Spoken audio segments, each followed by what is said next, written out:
अस्सलाम वालेकुम। Career planning एक छोटी उम्र से कर लेना बहुत ज़रूरी है। अब जो लोग पढ़ रहे होते हैं स्कूलों में, जब आप मैट्रिक तक पहुंचते हैं, क्योंकि जब आपको पता है कि मैट्रिक में आप जाते हैं तो आपके पास ऑप्शन होती है कि आपने कौन सा मज़मून चुनना है, किस मज़मून का आपने इंतख़ाब करना है। मिसाल के तौर पे अगर आप साइंसेस पढ़ रहे हैं तो आपने बायोलॉजी का इंतख़ाब करना है या कंप्यूटर साइंस का इंतख़ाब करना है।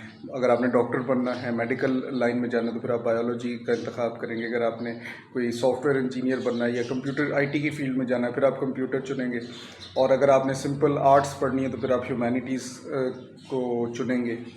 तो ये चीज़ ज़रूरी होती है। बच्चों को 8वीं जमात के बाद अपने करियर की प्लानिंग शुरू कर देनी चाहिए, बल्कि उससे भी पहले 5वीं 6वीं में जाके अपने करियर की प्लानिंग शुरू कर देनी चाहिए, ताकि जब आप मैट्रिक तक पहुँचे तो आपका ज़हन पुख्ता हो जाए कि आपने ज़िंदगी में क्या करना है।